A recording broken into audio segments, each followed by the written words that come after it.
რეალური ოპტიმიზაცია თუ ახალი პოლიტიკური დარტყმა წინამორბედზე. კობახიძე ამტკიცებს, რომ სახელმწიფო საწარმოებში ოპტიმიზაციით 700 მილიონი დავზოგეთ. ოღონდ ეს პარალელურად იმის აღიარებაა, რომ აქამდე ამდენივეს ან უფრო მეტსაც ვფლანგავდით ყოველწლიურად. სახელმწიფო კომპანიებში წამოწყებული რეფორმა ეკონომისტებისთვის დასტურია, რომ ქვეყანა ისევ ჩაკეტილ წრეზე ბრუნავს და ოპტიმიზაციაც მხოლოდ პოლიტიკური ბრძოლის იარაღად იქცა. სახელმწიფო აღიარებს, რომ 10 მილიარდი მარტო სახელმწიფო საწარმოების მხრიდან იფლანგებოდა. ვერ იტევდა უბრალოდ არარსებულ შტატებზე იყვნენ გაფორმებულები და ეს გამოვლენა არ არის ზედაპირზე იდო ეს ყველაფერი. ეს არის ღარიბაშვილის წინააღმდეგ მიმართული კამპანია. მე ვარ ერთადერთი რომელსაც შეუძლია კორუფციის გარეშე ქვეყნის მართვა და ზოგავ თქვენთვის სახსრებს ალბათ არაფორმალურ მართვას მიმართავს ამ ტექსტით და ცდილობს რომ დაწინაურდეს ან ვარსკვლავები მოიმატოს მის თვალში. თავისთავად ცხადია, ეს მათი პასუხისმგებლობა არის და მათ შორის ეს კობახიძის პასუხისმგებლობაც არის, იმიტომ რომ კობახიძე ყოველთვის მაღალ თანამდებობებზე იყო.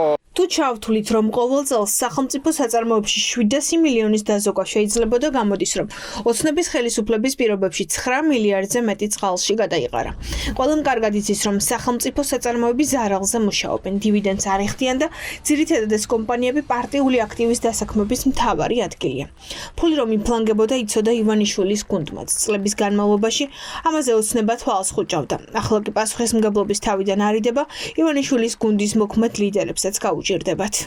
კოლოსალური თანხები იფლანგება, იპარავენ და მითვისება ხდება სახელმწიფო საწარმოების სექტორში. რაც შეეხება ის, რომ თურმე მოვახდინეთ ამ თანხების ეკონომიაო, სად არის ეს თანხები? გითხრან, რომელ სახელმწიფო საწარმოში რამდენი დაიზოგა? 700 მილიონი ანაკლიის სპორტს ავაშენებთ.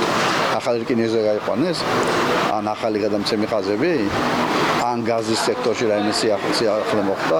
ფაქტობრივად ერთი კლანი ჩაანაცვლა მეორე კლანმა. შეიძლება ვთქვათ, რომ ფეხებში აიფეთქა ბომბი ქართული ოცნების ოფისშიც.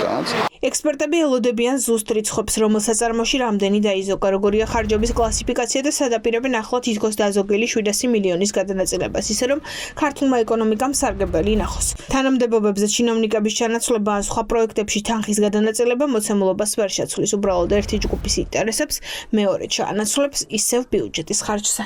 ვისაც ხელეწიფებოდა და ვისაც არ ეზარებოდა, ყველა მოგვიწოდებდა, რომ სახელმწიფო საწარმოები ეს იყო ტვირთი და ეს იყო ბალასტი ქვეყნისათვის. საიდანაც რაღაცა ორი თანამშრომელი გაუშვეს, იქიდან 700 მილიონი დაიზოგა და ამით ყველაფერი წესრიგშია, ძალიან დიდი ფოდიში, მაგრამ ასე არ ხდება. ოპტიმიზაციის გარდა ამას შეგვიძლია უწოდოთ ყველაფერი რამდენიმე მიზეზის გამო.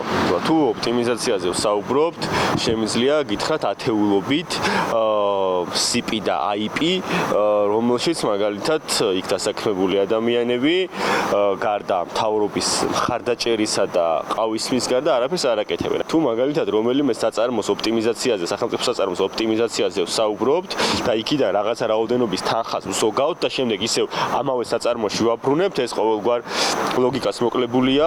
რეალური გამოსავალი ეკონომისტებისთვის სახელმწიფო კომპანიების პრივატიზება, რომ ეს სექტორი მუშაობდეს როგორც ბიზნესი და არა ჩინოვნიკების დავალებების პირობებში. სხვა შემთხვევაში 700 მილიონს ერთი ჯიბიდან ამოვიღებთ, მეორეში გადავიტანთ და ბიუჯეტს ისევ არაფერი შემატება. ამიტომ ექსპერტები ფიქრობენ, რომ კობახიძის ოპტიმიზაცია ფარსია. ეს არის უბრალოდ ყოფილი ან ძველი ესე ვთქვათ ჩინოვნიკების აქტივის ჩანაცვლება ახალი აქტივით სასწრაფო წესით, რაც ესე ვთქვათ არის შესაძლებელი პირველ ესე ვთქვათ ეტაპზე უნდა მოხდეს ამ სახელმწიფო საწარმოებისგან კერძოება და არა ისე რომ ვიღაცა ესე ვთქვათ გადაწყვეტს რომ ბიუჯეტიდან რაღაცა გამოუყოს, იმიტომ რომ იქ რაღაცა ესე ვთქვათ შესაბამისი ინტერესები აქვს. ეს უნდა გადაწყვეტოს ამ შემთხვევაში ბაზარმა და არა კონკრეტულმა ესე ვთქვათ ჩინოვნიკებმა ხელოვნურად ჩვენი ესე ვთქვათ საერთო ყულაბის ბიუჯეტის ხარჯზე. ოცნებას რეფორმა სახელმწიფო საწარმოებში პირველად არ გამოუცხადებია. იგივე დაანონსეს 2022-ში. საუბრობენ რამდენი დაზოგეს, მაგრამ არასაჯაროებენ ინფორმაციას, რამდენი კადრი გაუშვეს, რის ხარჯზე ჩატარდა ოპტიმიზაცია და რა შედეგის მოტანა შეუძლია.